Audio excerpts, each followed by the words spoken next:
Hi friends, welcome to LSM vlogs. பாப்பா வந்து snacks வந்து எதாவது கேட்டுகிட்டே இருந்தா. சரி, ஒரு ஹெல்த்தியான ஸ்நாக்ஸே செய்யலாமேன்னு சொல்லிட்டு கேழ்வரகு வந்து அரைச்சி வச்சுருக்கு. சரி, பணியாரம் மாதிரி சுட்டு கொடுத்துடலாம் அப்படின்னு சொல்லிட்டு வாங்க எப்படி செய்யறதுன்னு பார்க்கலாம். ஒரு 3 கரண்டி வந்து பணியாரம் சுடுறதுக்கு வந்து கேழ்வரகு மாவு தான் எடுத்திருக்கேன். இது வந்து பார்த்திங்கன்னா நல்லா ஃபுல்லாக வந்து ஒரு 3 கரண்டி எடுத்திருக்கேன். இது வந்து இப்போ பார்த்திங்கன்னா இது கூட வந்து நம்ம இங்கே வந்து அரிசி மாவு ஆட் பண்ணிக்கோங்க. நான் வந்து இட்லி மாவு வந்து ஆட் பண்ணிக்கிறேன். ஏன்னா வந்து பணியாரம் வந்து கொஞ்சம் இனிப்பு புளிப்பு அதெல்லாம் கலந்துருந்தால் அது ஒரு டேஸ்ட்டு நல்லாயிருக்கும். இல்லை உங்கள்கிட்ட இட்லி மாவு வேண்டாம்னா அரிசி மாவு கூட ஆட் பண்ணிக்கோங்க. ஏன்னா மொறுன்னு வரும் நல்லா. இப்போ இது ரெண்டுமே நல்லா மிக்ஸ் பண்ணிக்கலாம். இது கூட வந்து நம்ம கருப்பட்டி வந்து ஆட் பண்ணிக்கலாம். நாட்டு சர்க்கரை இருந்தால் நாட்டு சர்க்கரை, இல்லை வெல்லம் ஆட் பண்ணிக்கோங்க. இதுதான் வந்து நல்ல ஹெல்த்தி. குழந்தைங்களுக்கு இப்போ இருந்து இந்த மாதிரி செஞ்சு கொடுங்க. இது கூட 2 ஏலக்காய் போட்டு தட்டியிருக்கேன். இது கூட ஆட் பண்ணிக்கலாம்.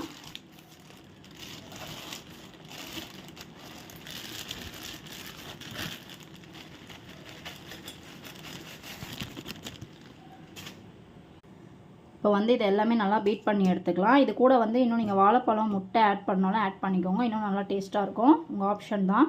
இப்போ இது பீட் பண்ணிவிட்டு பார்க்கலாம். இப்போ இந்த அளவுக்கு கரைச்சிக்கோங்க. பணியார சட்டி வந்து ஒரு பக்கம் சூடாகிட்டுருக்கு. நான் ரொம்ப சிம்பிளாக வீட்டில் இருக்கிற பொருள் மட்டும் தான் போட்டிருக்கேன். இது கூட தேங்காய், வாழைப்பழம், முட்டை எல்லாமே போட்டு செஞ்சு இன்னும் சூப்பராக இருக்கும். அந்த மாதிரி ட்ரை பண்ணி பாருங்கள். இப்போ வந்து பணியார சட்டியில் வந்து எண்ணெய் ஆட் பண்ணிக்கலாம். நல்லா சூடாயிடுச்சு. ஃபஸ்ட்டு எண்ணெய் ஆட் பண்ணிவிட்டு அதுக்கப்புறமா ஊற்றிக்கலாம். இந்த அளவுக்கு வந்து கட்டி இல்லாமல் கரைச்சிக்கோங்க. கரெக்டாக இருக்கும். இப்போ ஊற்றிக்கலாம். ஃபுல்லாக ஊற்றாதீங்க, கொஞ்சம் கொஞ்சமாக.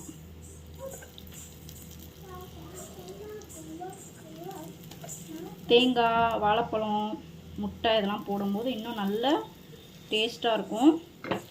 நான் வீட்டில் இது மட்டும் இருந்துச்சு, அதனால் இது மட்டும் ஆட் பண்ணியிருக்கேன்.